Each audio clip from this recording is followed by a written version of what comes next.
Hola a todos, bienvenidos a una nueva entrega de Una puesta al día con la historia. Estamos aquí de vuelta después de bastante tiempo, pero ya era hora de retomar esto. Y bueno, antes de explicar más, quiero darle la bienvenida a Don Dano. Don Dano, por favor. Hola, ¿cómo están todos? Me alegra también estar después de mucho tiempo.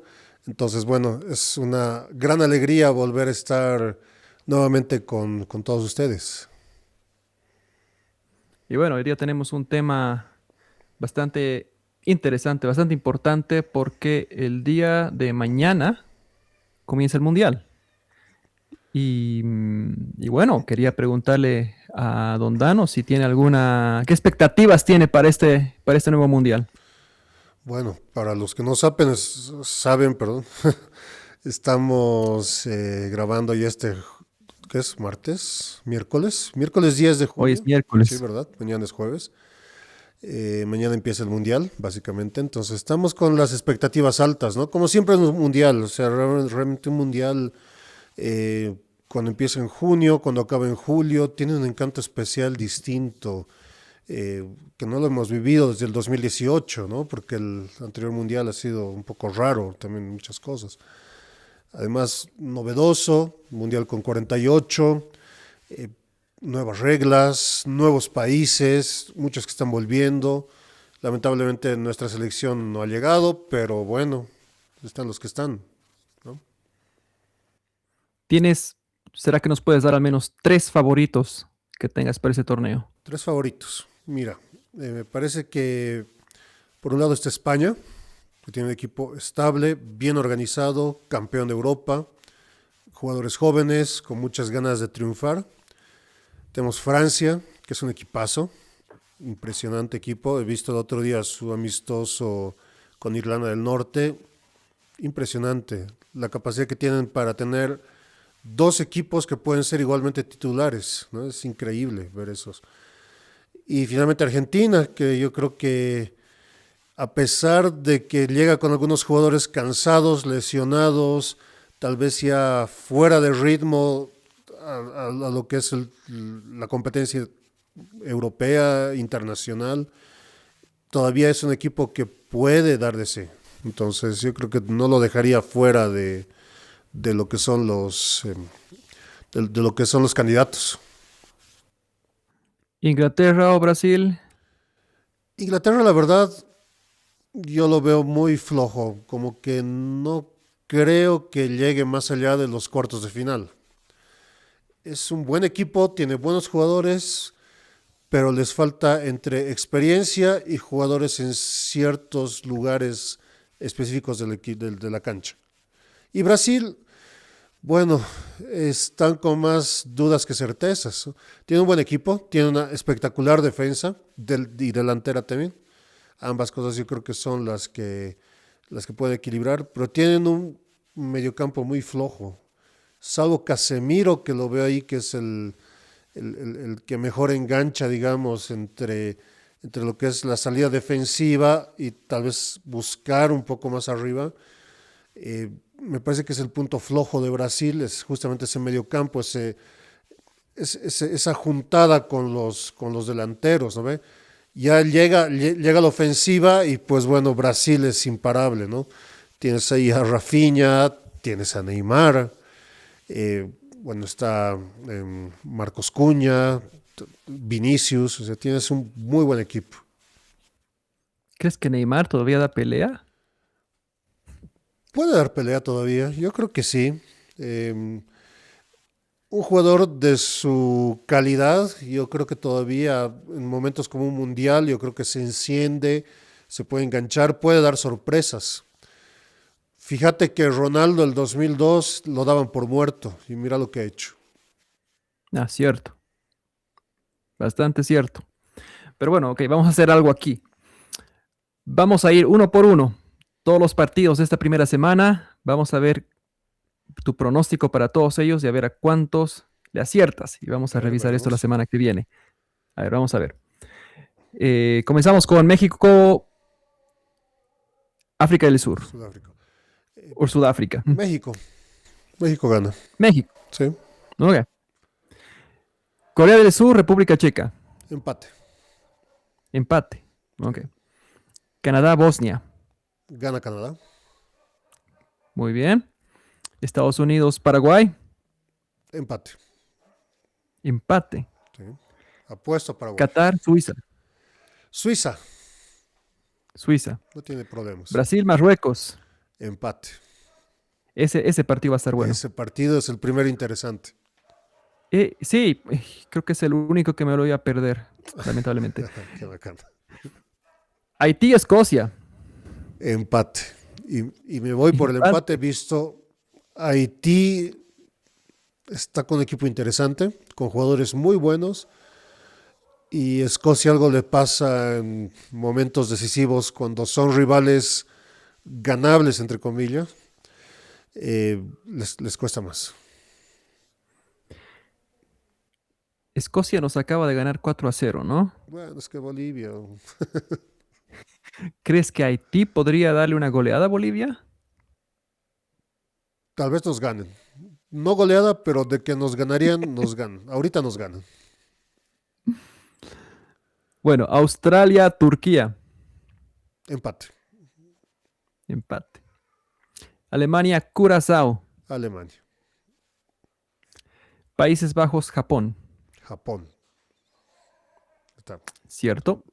Costa de Marfil, Me la juego por Ecuador. Japón. Ecuador. Ecuador. Suecia, Tunisia. Empate. Ok, este va a estar bien peleado.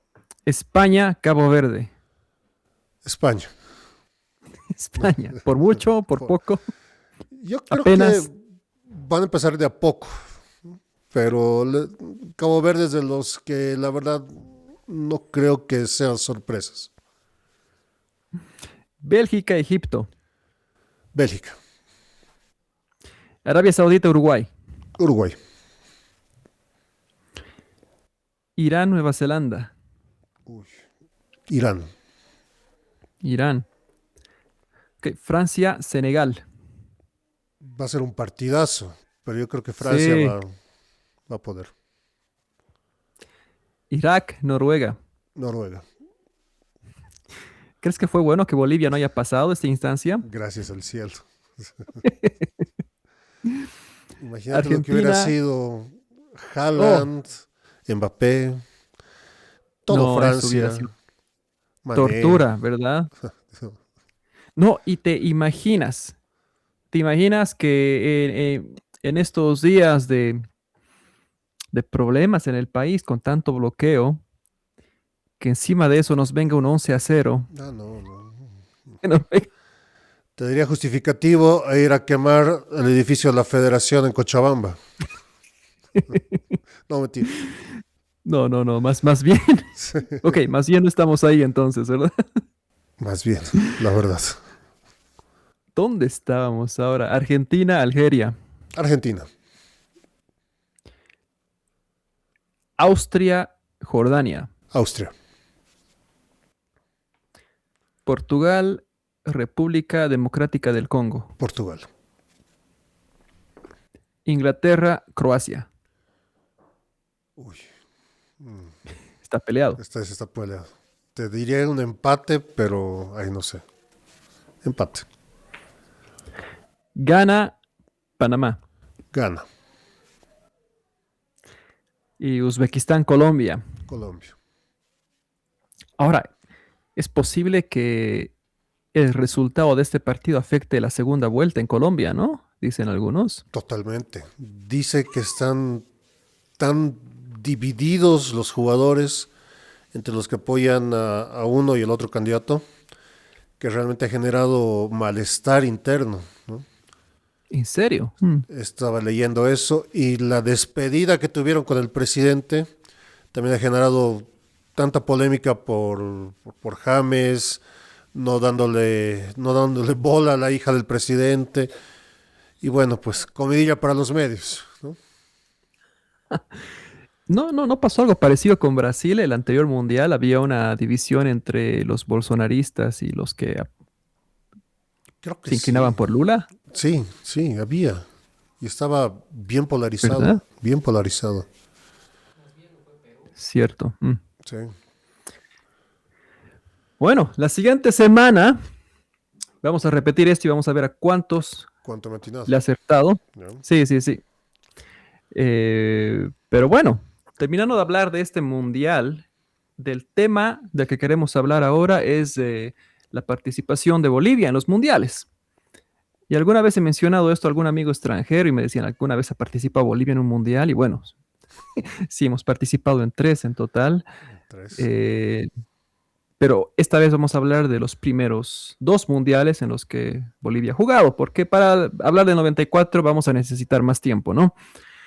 Así que, bueno, hablemos del primer mundial de la historia, Uruguay 1930. Uruguay 1930, hace 96 años. Bueno, ¿qué podemos decir?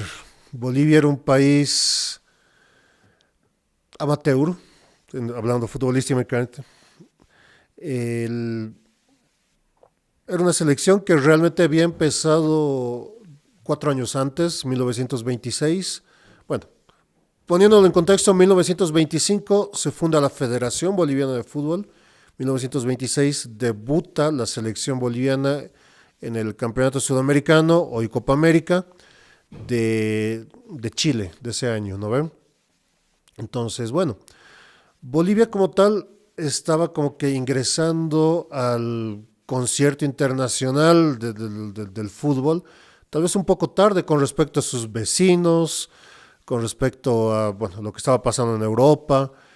Eh, si nosotros tal vez retrocedemos en el tiempo hasta 1896 ¿qué se llama? Con la fundación del Club Oruro Royal, la influencia de los ingleses en estos primeros años del juego, la llegada del fútbol a La Paz para 1899, 1900. Eh, Vamos a darnos cuenta que Bolivia tiene un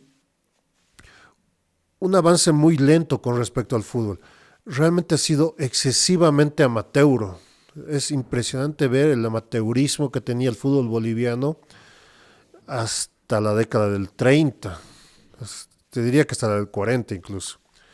Es, Ahora, tengo una pregunta ahí. sí, Creo que es en esta época en la que muchos países estaban empezando a entrar al profesionalismo, ¿verdad? La efectivamente. época de los 20. De los Ahora, para 20 y jugar las 30. Olimpiadas del 24, del 28, creo que los equipos tenían que ser amateurs, ¿no? Necesariamente, claro, los primeros juegos de exhibición, digamos, de fútbol de los Juegos Olímpicos fue en 1900. No se otorgaban formalmente medallas. Es recién desde 1908 que van a empezar las primeras, que van a ser para los británicos. Ya los británicos para comienzos del siglo XX ya eran totalmente profesionales. Algo que no se podía decir ni siquiera en lugares como Argentina, Uruguay o Brasil, ¿no? Mm. Pero más allá de eso tenían una hegemonía muy fuerte, había una hegemonía muy grande por parte de los europeos. Eh, y bueno, pues el fútbol sudamericano fue creciendo de a poquito justamente desde ese periodo. Bolivia como tal, recién empezamos, si se quiere, a jugar fútbol más o menos organizado en 1914 con la creación de la Paz Football Association y Mm. después con los torneos que van a ser torneos bastante cortos, más que todo era casi como un desafío, partidos de desafío, torneos relámpagos, o sea, parecía un torneo hecho en el colegio, básicamente, ¿no? Entonces, va a estar mucho tiempo así y claro, vamos a tener incluso un parón de aproximadamente unos 5 o 6 años entre 1918 y 1922, 23 más o menos, que es cuando, de hecho, en La Paz no había canchas, ¿no? Entonces llegamos a ese nivel de amateurismo. Entonces, es impresionante Wow. ver eso, ¿no?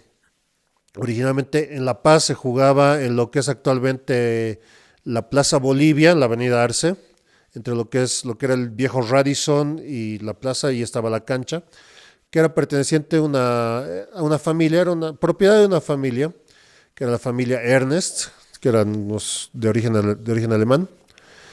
Y bueno, pues ellos prestaban a la asociación, ¿no?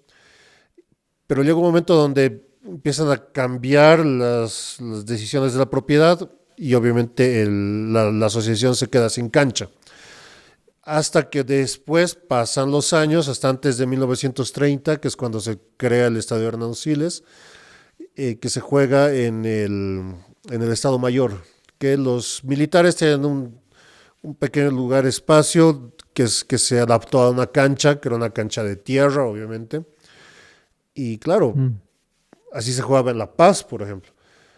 Oruro, que tal vez era el lugar más desarrollado, eh, tuvo la capacidad de estrenar justamente en la década del 20 un pequeño estadio, que era el estadio del Club Oruro Royal, que ellos sí tuvieron la capacidad de desarrollar su fútbol y un torneo más o menos organizado, gracias precisamente a eso, ¿no? Y bueno, pues y en el resto de ciudades, lugares, eh, claro, el fútbol era completamente amateur, o sea, no había mucho de donde ver, habían espacios donde se podía jugar más o menos abiertos y ahí se realizaban los torneos, campeonatos, adaptaban maderos para los arcos y pues bueno, estábamos en plena década del 20 con el fútbol profesionalizándose y aquí en Bolivia todavía seguimos buscando canchas, ¿no? O sea, realmente hay un atraso muy fuerte, a pesar de que empezamos casi al mismo tiempo, casi simultáneamente con países como Paraguay, Chile o Perú, ¿no? Entonces, estos países ya en la década del 30 ya estaban mucho más avanzados que Bolivia. Ahora, creo que Galeano decía que la selección uruguaya que fue a las Olimpiadas del 24 eran todos amateurs. Eran, sí. Creo que él hablaba de carniceros, zapateros, no sé qué cosa más. Aunque algunos desmienten, dicen que en realidad ya había profesionalismo en Uruguay en ese entonces, ¿no? Pero habían, se piensa todavía que pertenecían a un nivel amateur, pero el amateurismo de Bolivia es aún mucho más Exacto, precario, se podría decir, ¿no? exactamente. El amateurismo en Uruguay es que, bueno, lo que sucede ha pasado prácticamente en todos los países de Sudamérica, es que formalmente seguía el amateurismo, ¿ya? En los papeles estaba el amateurismo, pero ya por debajo los clubes ya pagaban jugadores, ya, bueno, ya había así como un profesionalismo de facto, ¿no? Eso pasaba en Uruguay, pasaba en Argentina, pasaba en algunos lugares de Brasil, y eso empezó a pasar en Bolivia en la década del 40. Imagínate, o sea, estamos por lo menos con 20 años de atraso. Ahora, para el Mundial de 1930, entonces, no había el requerimiento de que los jugadores sean profesionales, ¿no? No, para nada, para nada. De hecho, es bien interesante ver que los, las cuatro selecciones que son nombradas cabezas de serie, que son Uruguay por ser organizador, Argentina por ser subcampeón de los Juegos Olímpicos, Estados Unidos lo eligen cabeza de serie por tener un fútbol profesional, ¿ya? Y bueno, Brasil porque igual estaba en un proceso de profesionalismo. Entonces, es justamente ese tiempo, finales de los 20, comienzos de los 30, cuando vamos a empezar a ver la profesionalización de Argentina, Uruguay, Brasil. Y en esa misma década del 30 vamos a ver ya como después de la guerra Paraguay, al poco tiempo también Chile, y a la década del 40 ya vemos pues un boom en eso y recién Bolivia llega a los 50, parcialmente además, ¿no? Porque es solo La Paz. Mm, mm. Ahora, la pregunta que tengo es, ¿en qué condiciones, primero, bueno, cuáles son las condiciones que llevan a que se organice un mundial por primera vez en Uruguay? Y segundo, ¿cómo es que Bolivia llega a ser parte de ese torneo? Claro, bueno, la organización del Mundial viene de la cabeza de una persona que es importantísima, que es Jules Rimet. Eh, Jules Rimet ya tenía esta idea por lo menos del tiempo previo a la Primera Guerra Mundial. Claro, va deteniéndose por muchas cosas. 1912 y eran las primeras ideas de poder organizar un campeonato del mundo. Finalmente la FIFA decide organizar los Juegos Olímpicos como si se tratara de un mundial, y eso lo hacen desde 1924, 1928, son los dos torneos como que hacen como una prueba. Y después de eso ya se animan a lanzar la propuesta del mundial para 1929. ¿Cuál Por era eso el Uruguay asunto? considera que esas Olimpiadas equivalen a mundiales ganados, ¿no? Esa es también su justificación, su argumento, ¿no? Es a partir del 24, entonces las Olimpiadas anteriores al 24 no podrían ser consideradas como mundiales entonces, ¿no? Básicamente eran organizadas por el COI, por el Comité Olímpico Internacional, Ah, y, ok. y bueno, pues no se la reconoce como tal, pero sí se la reconoce como medallas doradas, digamos. Porque creo que vi que hasta Canadá ganó una Olimpiada de fútbol. Ganó Creo una que... de torneos de exhibición, en realidad. Pero, ok, bueno, ese es otro Bueno, tema. sí, nos Sigamos estamos... con... Sí, sí, sí. Bolivia. Vamos con Bolivia. Sí, sí, sí. Claro, o ¿Cómo sea, llega a ser parte de este torneo? cuando se le da la sede a Uruguay, Uruguay lo que decide es invitar a todos los países afiliados a la FIFA. Entre ellos estaba Bolivia. Bolivia se había afiliado 5 años antes. Era tal vez, junto con Perú, eran los dos países nuevos de Sudamérica que habían ingresado en esos últimos años. Lógicamente la CONMEBOL, bueno, Confederación Sudamericana en ese entonces, eh, estaba tratando mucho la idea de la hermandad de los países sudamericanos. Eh, Precisamente pues eso va a permitir de que exista, digamos, una necesidad de que todos los países sudamericanos participen dentro del Mundial. Y ahí van a hacer la invitación. O sea, la invitación surge a las entonces 7 federaciones afiliadas a Comebol, que eran Argentina, Uruguay, Brasil, Chile, Paraguay, Bolivia y Perú, ¿no? Y además de eso, pues claro, intentar invitar al resto. Hasta donde tengo entendido, se invitó también a Ecuador y otros que eran mucho más amateurs. Pero claro, el énfasis principal era invitar a los europeos, ¿no? Pero a la hora de la verdad, como básicamente se quedan solamente 4 selecciones europeas que son las que viajan, los franceses que están prácticamente obligados por ir con Jules Rimet, Bélgica, Yugoslavia y Rumania, ¿no? Después el resto prefieren no tomar en cuenta la invitación uruguaya. Entonces, ahí se les empieza a dar más énfasis a las selecciones sudamericanas, entre ellas a Bolivia, que era parte de esto, ¿no? Hmm. ¿Por qué fue que Inglaterra no formó parte de este mundial? Bueno, los ingleses sí estaban peleados con la FIFA desde hace un par de años antes. Había existido el tema de que, bueno, los ingleses se creían demasiado, se estaban creyéndose demasiado por encima del resto, ¿no? El hecho de haber sido los inventores, creadores del fútbol, realmente les hacía ver como si ellos fueran, que estuvieran por encima de lo que hacía la FIFA, ¿no? Y entonces eso también va a ocasionar de que ellos no quieran participar de estas cosas.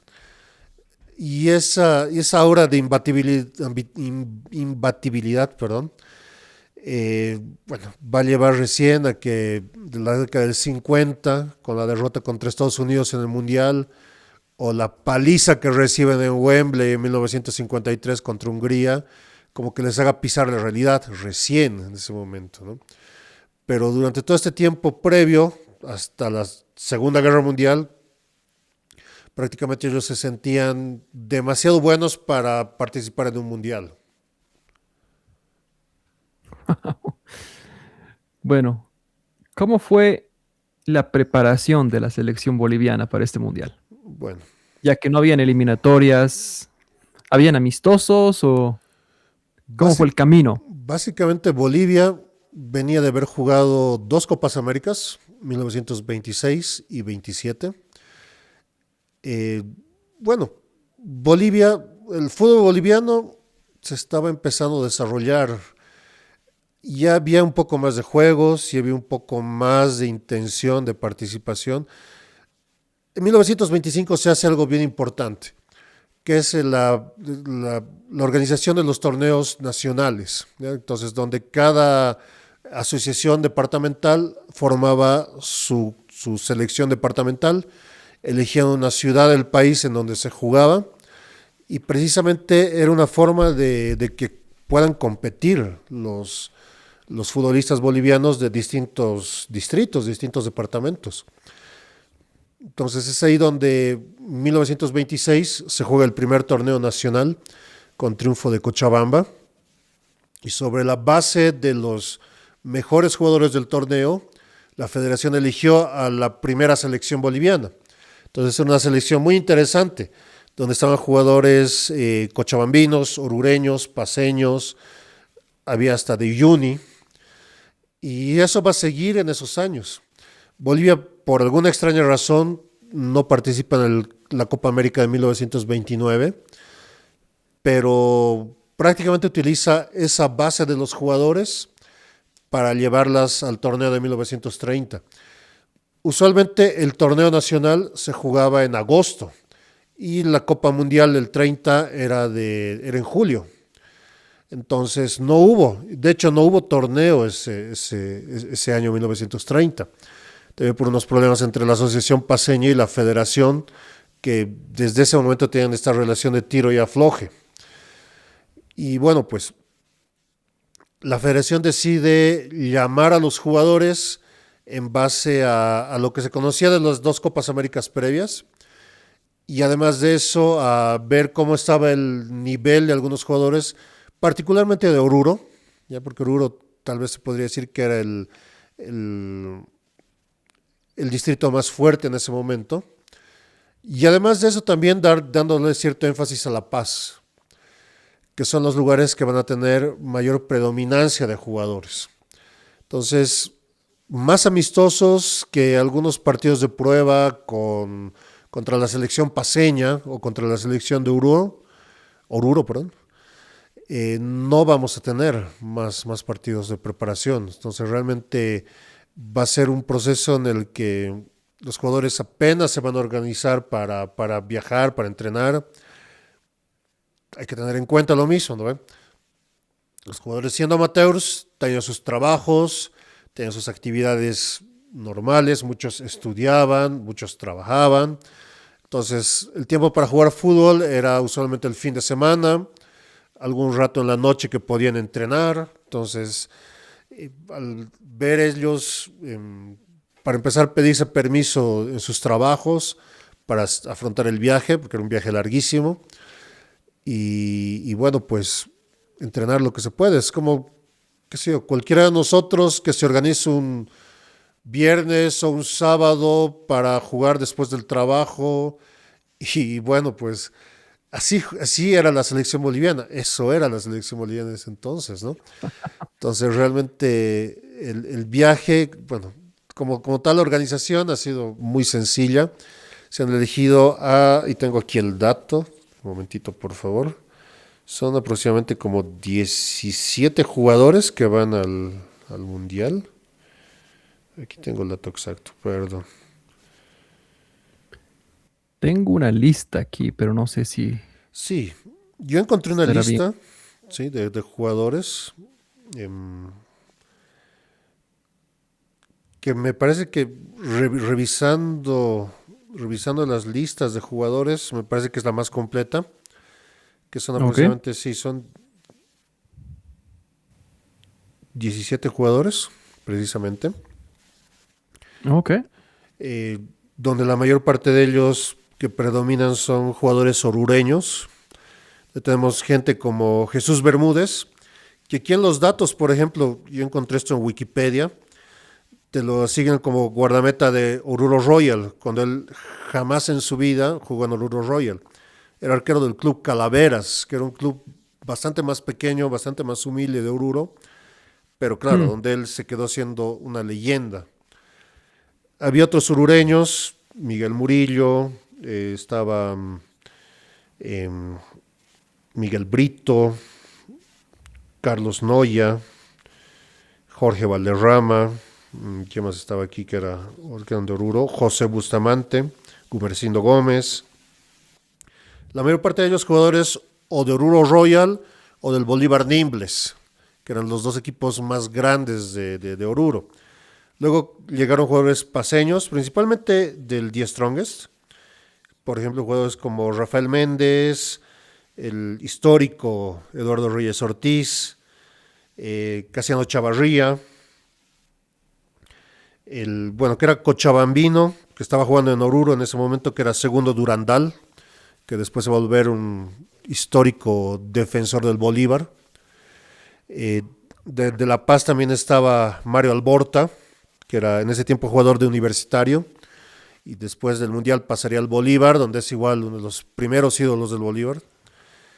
Y tal vez un caso especial sea por ejemplo, casos como los de Diógenes Lara, que era jugador cochabambino.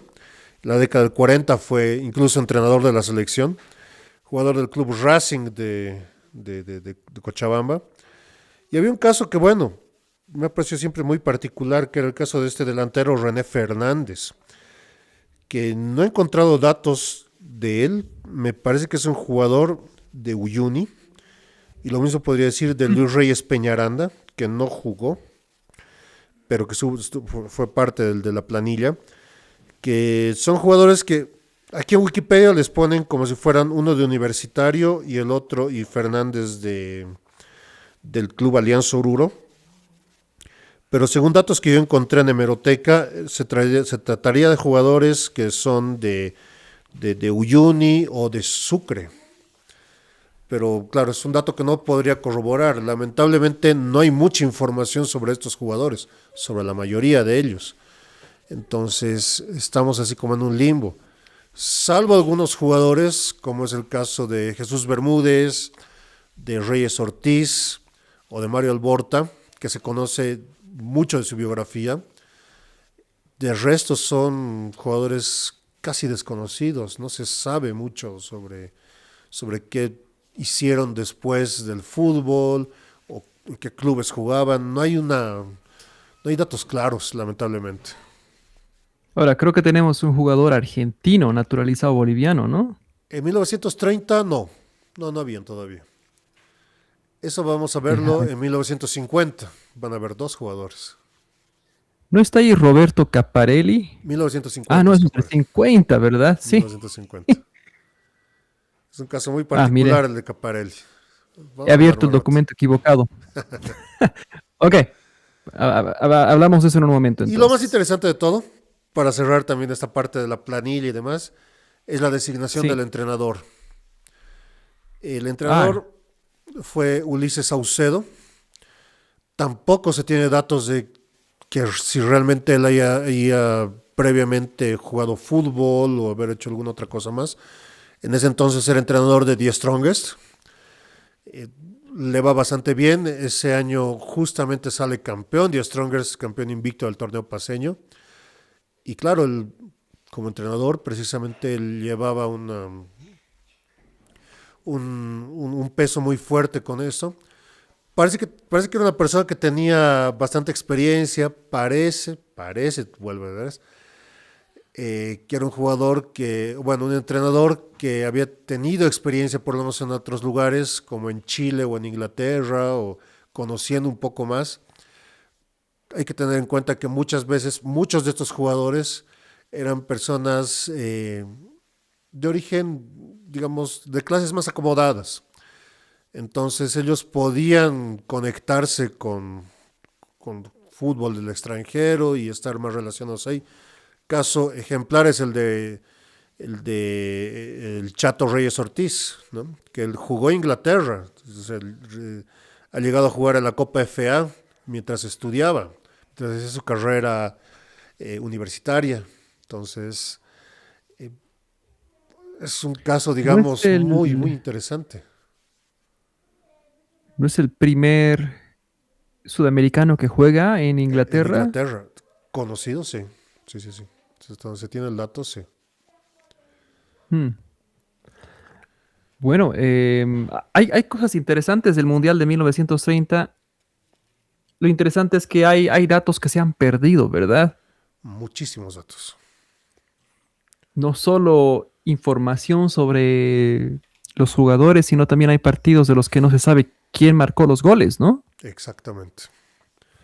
Hay supuestamente, por ejemplo, se tiene registrado como el único gol olímpico el de un colombiano en 1962, que le hace a la araña negra, Lev Yashin, por ejemplo, ¿no?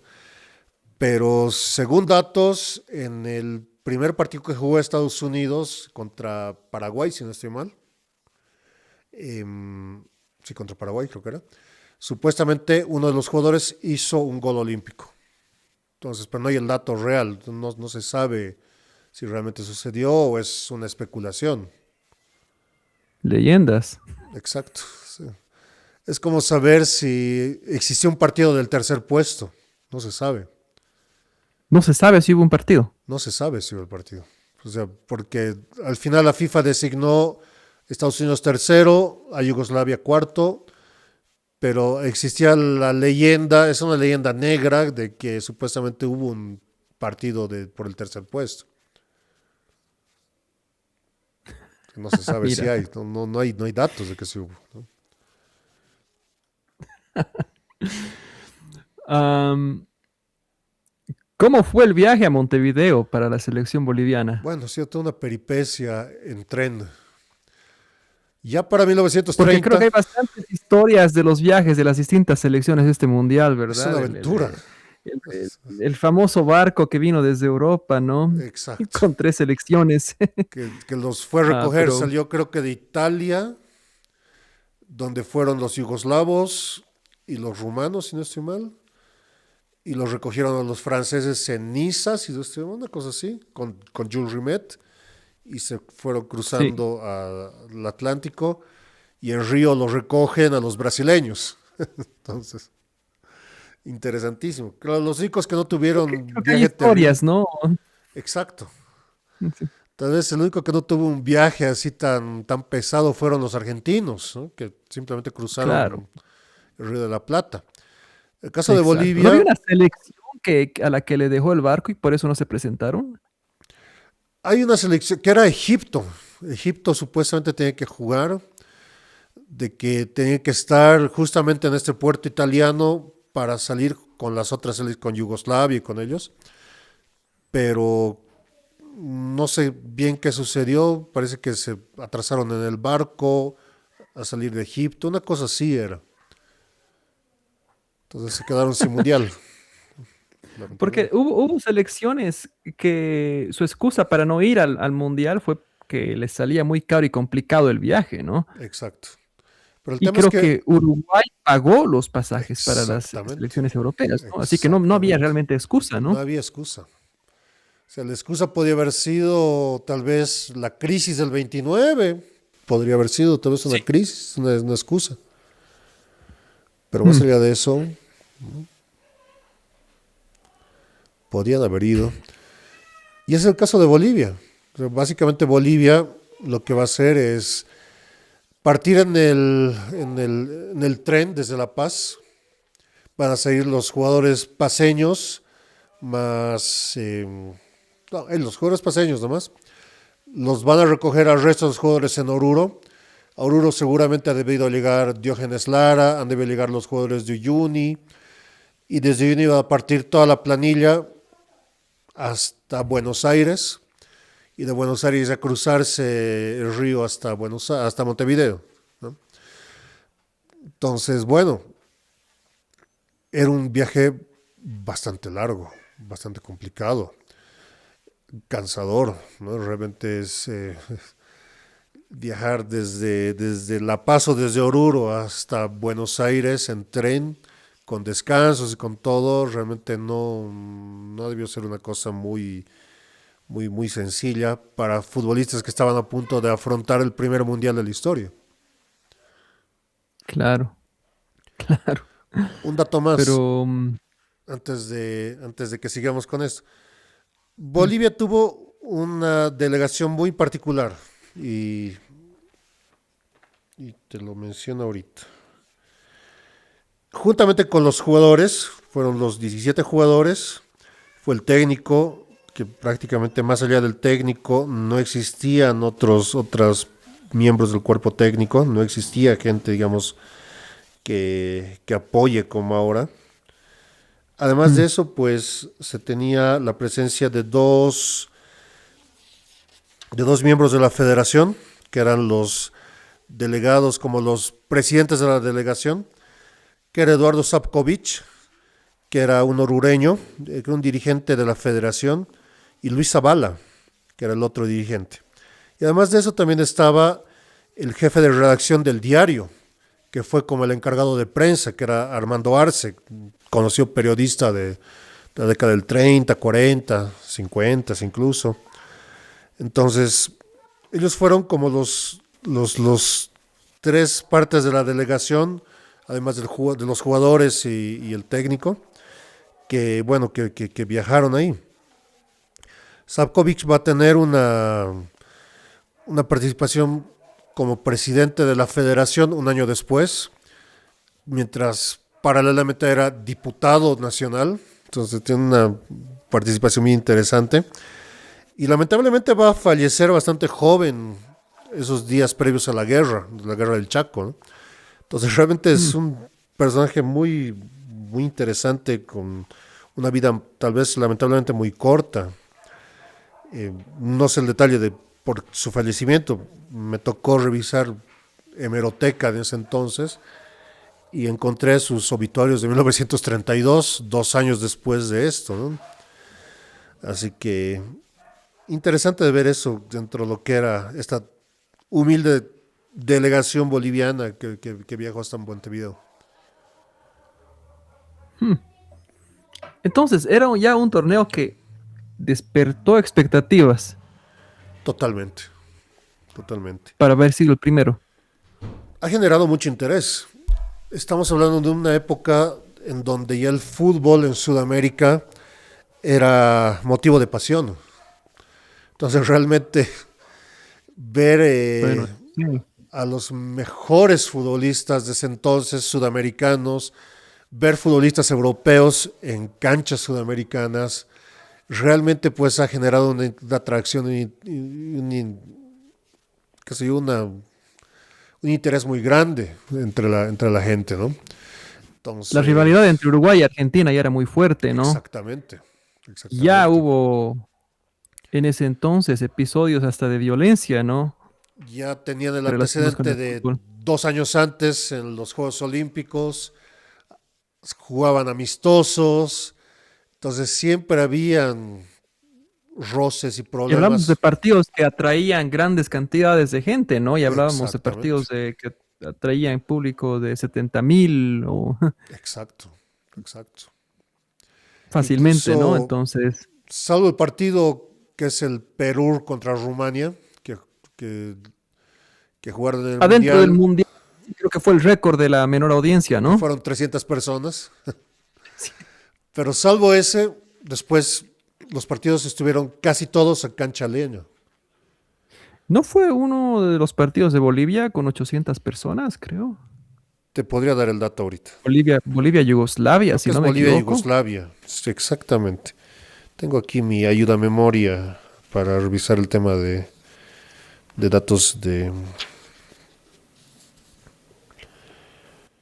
800 personas, precisamente, para el Bolivia y Yugoslavia. Para el Bolivia-Brasil fueron 1200 y eso era en el centenario. El primer partido de Bolivia fue en el Estadio Parque Central, que Mm, es el estadio de Nacional de Uruguay, todavía existe. todavía existe. Fue en tres estadios de la ciudad de Montevideo, que eran el Estadio Pocitos, que era de Peñarol, el Parque Central, que es de Nacional, y obviamente el Centenario, que es el estadio grande donde se jugó la final y que bueno, Que pues todavía no se había terminado de construir cuando comienza el Mundial, si no me equivoco, exactamente, ¿no? estaban en el trabajo final, sí, entonces realmente, claro, todos los primeros partidos, y esa también parte de la historia es de que el estadio donde se anotó el primer gol de la historia de los mundiales actualmente ya no existe, que era del Mm, Estadio Pocitos, que es donde se jugó México contra Francia, Francia, México, ¿no? exactamente, el gol de Laurent. Mm. Ahora, hablando de los partidos que tuvo Bolivia, bueno, Bolivia comienza en un grupo con Yugoslavia y con Brasil, ¿no? Era un grupo de Exactamente, 3 equipos. exactamente. Bueno, es que al final fueron Y, 13 selecciones, ¿no? O sea, fueron las 7 claro, sudamericanas, las 4 europeas que mencionamos, México y Estados Unidos. Y el sorteo, a diferencia de la suntuosidad que se realiza ahora por el sorteo, en ese entonces fue con la llegada de los delegados, una semana antes de que empiece el torneo. La FIFA los reunió en la sede de la Asociación Uruguayo y pues bueno, ahí frente a todos se decidió sortear ese momento y claro, por la suerte le tocó a Bolivia con Uruguay y Brasil. con Yugoslavia y Ah, Brasil, con ¿no? Yugoslavia y Brasil, perdón. Si fuera Uruguay, tal vez hubiéramos perdido más que Uy, 4-0, ¿no? hubiera sido una paliza de terror. Pero bueno, ok, hablemos del primer partido que le tocó a Bolivia. Porque bueno, el primer partido de este grupo fue entre Yugoslavia y Brasil, Exactamente. ¿no? Ese partido Ahora, fue uno pensaría que Brasil ganaría fácilmente a Yugoslavia, pero hablamos de 1930, las cosas eran diferentes en ese entonces, ¿no? exactamente. Aquí podemos ver, bueno, 14 de julio en el Parque Central, precisamente, es donde juegan Yugoslavia y Brasil.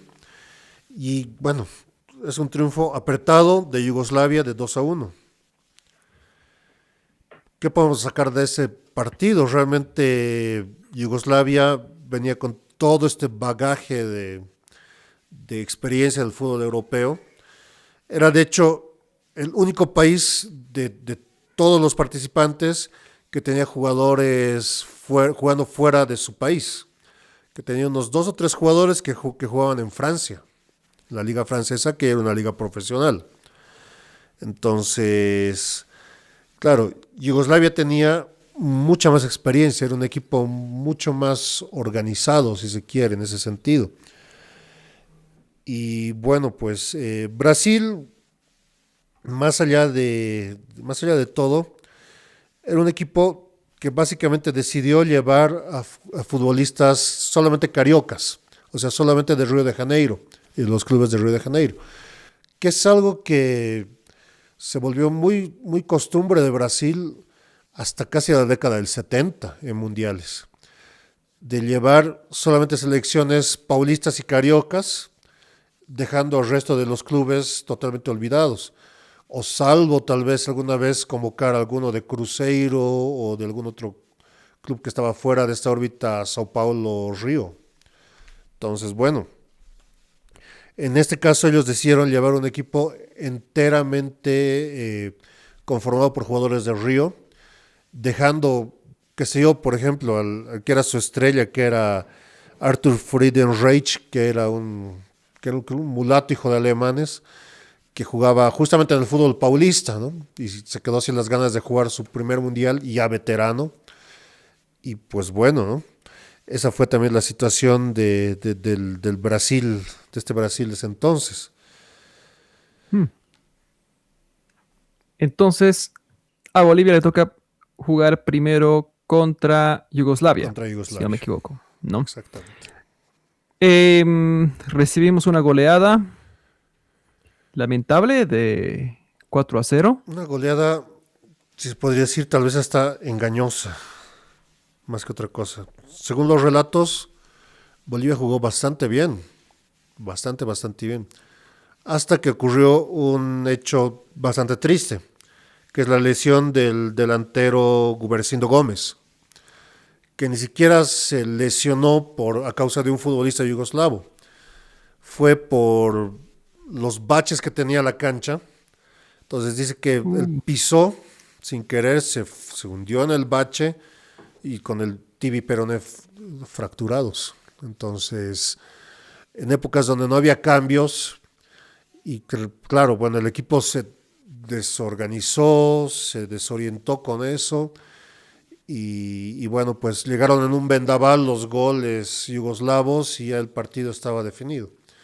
Porque según los relatos de Ahora, ese entonces, perdón, Gómez, me dijiste que de la lesión se fue directo al hospital, ¿no? directo al hospital, claro, porque Fue así de duro. parece que se levantó y claro, ya no pudo pisar y claro, pues lo retiraron directamente al hospital con una fractura de tibia y peroné.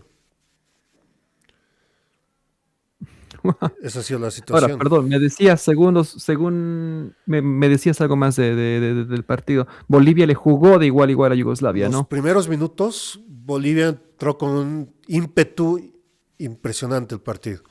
Especialmente cuando la pelota le llegaba a Mario Alborta, o sea, la gran estrella de Bolivia de ese entonces, un muchacho de 20 años, que ya había jugado desde la Copa América de 1926 y que claro, pues él entró con un ímpetu, dice que los primeros 5 minutos, 10 minutos, Bolivia atacaba, le dio dos remates uno en el travesaño, uno en el poste, justamente por Alborta, que lamentablemente no ingresaron, pero que, bueno, después de eso parece que empezó a pesar también la experiencia de los yugoslavos. De los Yugos- Obviamente jugadores mucho más formados, con más bagaje, con más experiencia, de mayor edad incluso. Los jugadores bolivianos tienen un promedio de aproximadamente unos 24, 25 años la mayoría, salvo Ahora, perdón, me Valderrama, dijiste que Mario Alborta tenía 20 años en 20 este años. mundial 20 años tenía. y ya tenía experiencia de haber jugado Dos Copas Américas. torneos anteriores, la del 26, Las 26 y las 27. que quiere decir que él la jugó con 16 años. Es, si no estoy mal, hasta recién nomás la última Copa América que jugó Kendry Páez. Es el futbolista más joven en participar. Y él anotó un gol en 1927 y hasta el año 1999 era el futbolista más joven de la Copa América en haber anotado un gol. En 1999 hay un colombiano que le quita el récord y en esta última Copa América Kendry Páez con 16 ya supera el récord, ¿no? Wow, interesante Entonces, el bueno, dato. es un jugador que ha jugado hasta la década del 40. Entonces, tiene una carrera larguísima. Uno de los jugadores tal vez más resaltantes. Y bueno, salvo dos jugadores que eran tal vez los de más edad, que eran Jorge Valderrama y Eduardo Reyes Ortiz, que sobrepasaban los 30 años. El resto eran muchachos jóvenes, 23, 24 años, la mayor parte de ellos. Ahora, perdón, leí en algún lugar que en este partido a Bolivia le anularon 4 goles. No conocí ¿Qué ese sabes dato. de eso? No conocí ese dato. Ese dato sí que no lo Te, conocí. te lo mando. Encontré un librito por Por ahí favor, en inglés que dice que a Bolivia le anularon 4 goles en ese partido. Pero imagínate. dice que no se puede comprobar, obviamente, ¿no? Claro. Pero ¿de dónde habrá salido esto? Sinceramente, jamás había escuchado eso. Te lo busco en un momento. Pero hablemos un poquito de los jugadores que tenía Yugoslavia en este partido, ¿no? Porque tenía, si no me equivoco, uno de los mejores arqueros del torneo, ¿no? Que este guardameta Jaksic. Exacto. Que creo que tenía el sobrenombre del Grande Jaksic. No, el grande Milovan, que era su primer Pero nombre, es su ¿no? nombre. Sí, y este sobrenombre en español se lo lleva a Europa y lo conocen de esta forma ya, Del con el grande sobrenombre en Jaksic. español. Claro. Sí.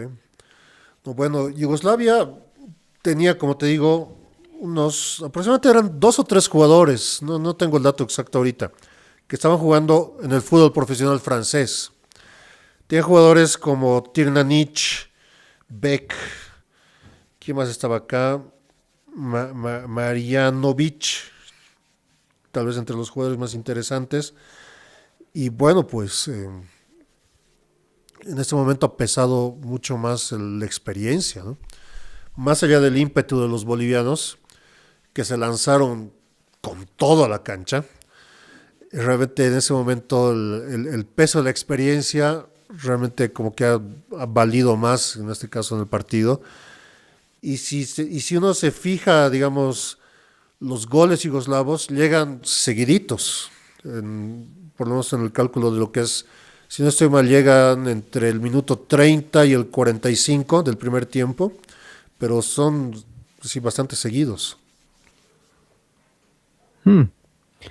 Mira, acabo de encontrar una página y voy a mandarle esta foto al equipo de producción a ver si puede colocarlo en pantalla.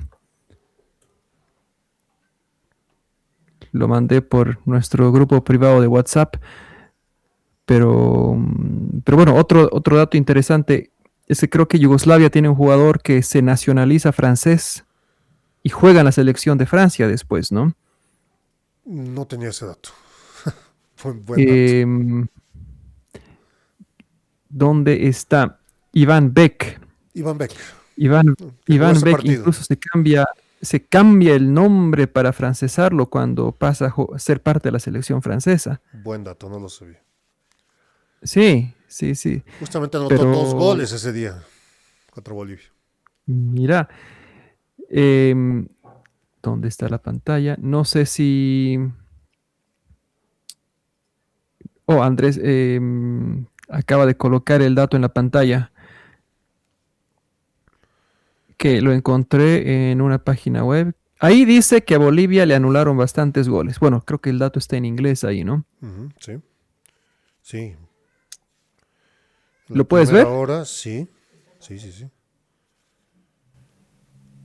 Qué increíble. No, no conocía ese dato. No conocía este dato. Me parece una cosa espectacular. Y no, mira, he revisado varias fuentes, desde las crónicas de Armando Arce, justamente para el diario, hasta lo que te menciona Carlos Mesa, y también el trabajo, este libro que es muy interesante, que es Felipe Murgía, Historia del fútbol paseño. En ninguno de ellos te habla sobre los goles anulados a Bolivia. Me parece una cosa interesantísima. Exacto. Ahora, otra cosa bastante interesante de este partido, que se veía ahí en la imagen que comparte el equipo de producción, fue la camiseta Exacto. que usa la selección. Ahora, hay una fotografía de la selección boliviana portando estas camisetas y en un momento creo que lo comparten. Van a pasar a la producción. Sí, ahora comparte la foto donde están los jugadores con este uniforme que es tan distinto al que la selección utiliza hoy en día, ¿verdad? Claro. Ahí está, creo que se ve en pantalla, ¿no? Exactamente. Ahora, cuéntanos sobre eso. Mira, yo vuelvo en un minuto, voy a conseguir este librito que tiene el dato de 4 goles anulados. Perfecto. Vuelvo enseguida mientras tú nos hablas a todos sobre este uniforme, ¿no? ¿Qué vamos a ver precisamente sobre lo que es la camiseta boliviana? Bueno, para los que no sabían, la selección boliviana usó la camiseta de color blanco con short azul desde 1926 hasta 1957. Entonces, durante todo este tiempo, Bolivia usó camiseta de color blanco con short azul, con short verde, negro, perdón. ¿Ya? Y dentro de lo que sería este mundial, como una forma de homenajear al organizador, homenajear a Uruguay, salieron con la interesante camiseta donde cada uno de los jugadores formaba, con una letra, formaban Viva Uruguay. Y es ahí donde sale la famosa foto. Hay una foto muy conocida donde falta una U y simplemente se ve como Uruguay viva. Entonces se especula mucho sobre eso, ¿no? Se cree que parece que esa U faltante era la de Gumercindo Gómez, que justamente que esta foto la sacaron al finalizar el partido. Pero Cuando él estaba en el hospital. cuando él estaba en el hospital, claro, lo llevaron al hospital y, y le sacaron la foto al finalizar el partido a los jugadores. Pero no hay datos sobre eso, o sea, realmente no se los puede identificar ni siquiera a todos los jugadores. Entonces se especula que tal vez ha sido un jugador que estaba, no sé, pues en otro lugar. Y incluso yo leí en alguna vez de que decían de que el jugador ese se quedó atrasado en el baño y por eso no salió la foto. Pero la verdad es que no podemos especular, no podemos más que especular en realidad. Porque Bueno, son tenemos cosas la que otra suelen foto pasar.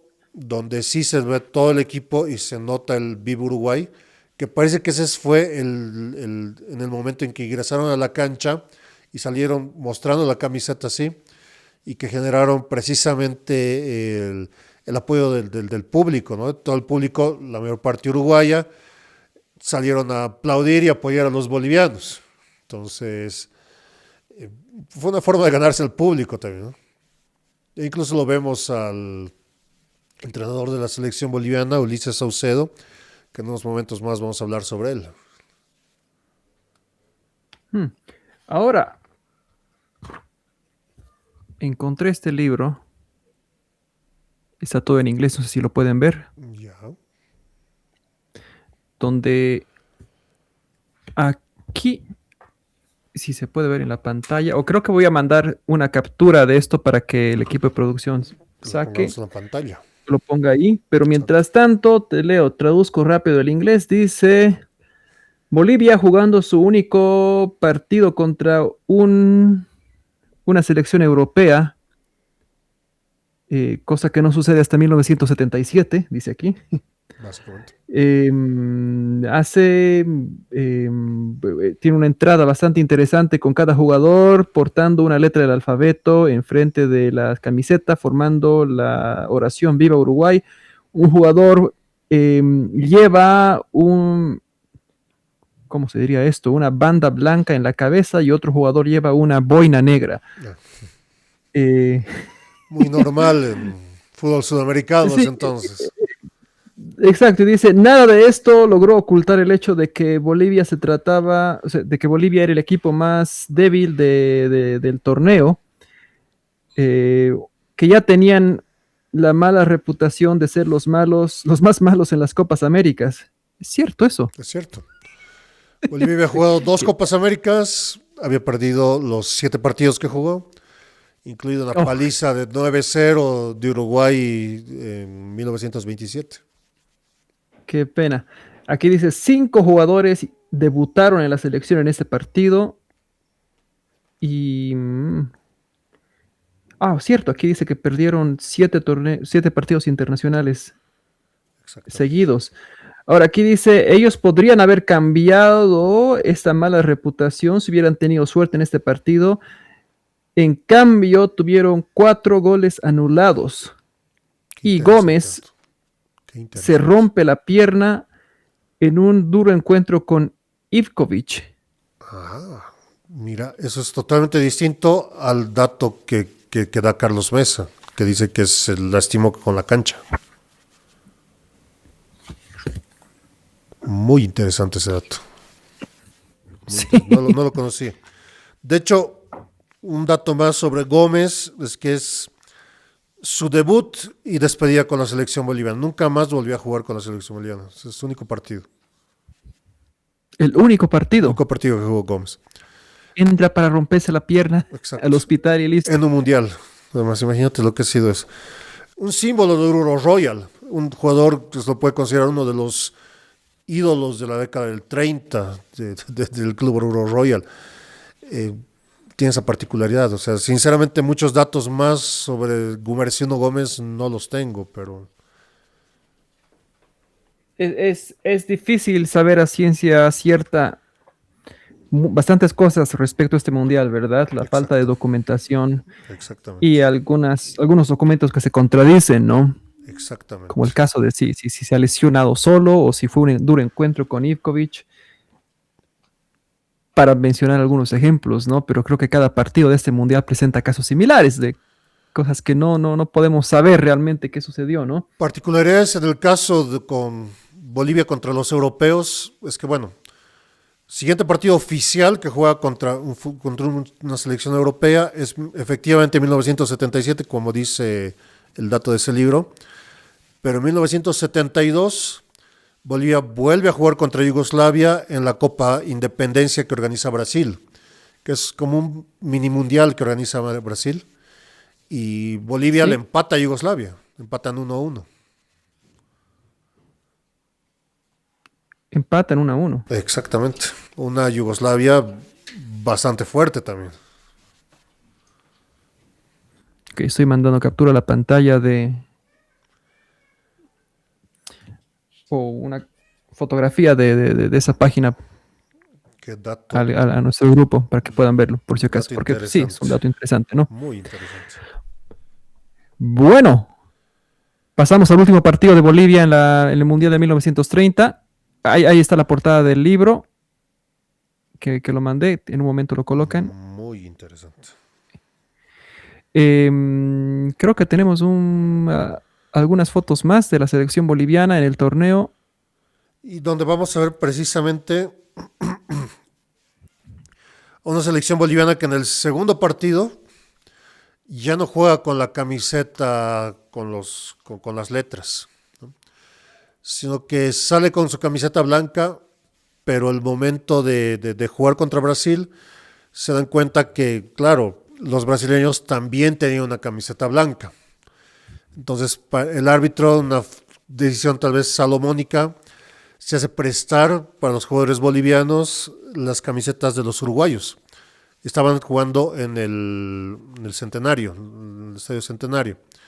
Entonces estaban ahí, parece un juego de camisetas celestes que se las prestan a los bolivianos y juegan con la camiseta de Uruguay contra Brasil. Me pareció ver que jugaron con las camisetas blancas ambos equipos la primera parte del partido y después, ante la confusión, tuvieron que prestárselas de Pues Uruguay. es una posibilidad, es una posibilidad. Es una posibilidad grande, me parece, porque estamos hablando bueno, incluso en la década del 70, el 78, el famoso partido entre Francia y Hungría, donde los franceses juegan con la camiseta del club Kimberley. Entonces, posiblemente de que se dé esa situación. Es posible, ¿no? Aquí está, Pero les voy a pasar la foto para que puedan compartir desde el... Entonces, por ejemplo, ahí nosotros podemos ver en esa foto, es la foto del segundo partido. ¿Por qué digo que es la foto del segundo partido? Porque aquí al que sí lo vemos y que solamente jugó este partido es Eduardo Reyes Ortiz, que este partido jugó justamente en lugar de Gumercindo Gómez, y hubo un cambio más, que era el caso de que no jugó Argote, que era un mediocampista, y jugó en su lugar, estamos, creo que está ahí en la pantalla la foto. está Ya no ahí hay la letras del pantalla. alfabeto en las camisetas, ¿no? Exactamente, exactamente. Y en su lugar de Argote jugó Renato Sainz, un ídolo del Tigre de la década del 30. Ambos jugadores, tanto Reyes Ortiz como Sainz, ambos jugadores atigrados que solamente jugaron este partido. Ahora, ¿por qué Reyes Ortiz, siendo el que jugaba en Inglaterra, estaba de suplente, de reserva? Eso yo también quisiera saber, la verdad. Me llama mucho la atención. Es como, vamos a hablar después del 50, una cosa parecida, pero me sorprende a mí también eso. Tal vez, no sé, el hecho de que él ya tenía unos 35, 36 años, tal vez pensaron que era muy mayor, no sé. Ahora, encontré en internet la información de que dice que Eduardo Reyes Ortiz estuvo presente en la Guerra del Chaco, Sí. creo que en el episodio de la Cañada de Strongest, ¿no? Me parece que sí. ¿sí? Yo tengo este pequeño librito, bueno, no sé, creo que no se va a ver mucho, del historiador Raúl Calderón, un gran historiador paseño, hincha del Tigre acérrimo, que tiene este, este, este pequeño estudio, es un pequeño librito, que es justamente sobre Eduardo Reyes Ortiz y habla un poco sobre su vida, ¿no? Especialmente lo que es su paso en Inglaterra.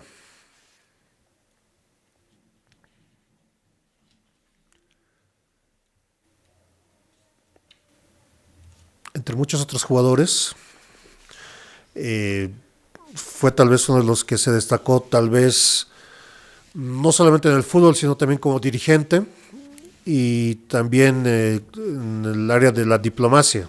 Un diplomático muy connotado, especialmente en Chile, durante, bueno, toda su etapa madura. ¿No? Y bueno, como muchos de estos jugadores, acabaron combatiendo la guerra del Chaco. Se conocen los datos de Mario Alborta, se conoce el dato de Diógenes Lara, perdón, de Jesús Bermúdez. Todos ellos participaron 2 años después de la guerra del Chaco, ¿no? Entonces muchos de ellos jugaron o participaron, perdón, en la guerra. Mm, claro, tiene sentido. Pero bueno, entonces Brasil nos mete 4 goles. En un Esta partido, vez Bolivia, esta vez Bolivia no juega tan bien, no se planta tan bien como contra Yugoslavia. no, aquí sí que juegan, hasta donde se sabe, terriblemente mal. Ahora, ¿qué podemos decir de esta selección brasilera? Porque creo que hay un par de figuras interesantes ahí. Bueno, era un equipo, como siempre, brasileño, un equipo serio, un equipo peligroso. Tenía un par de jugadores interesantes como Preguiño, Leite, Moderato. No era un equipo como para salir campeón.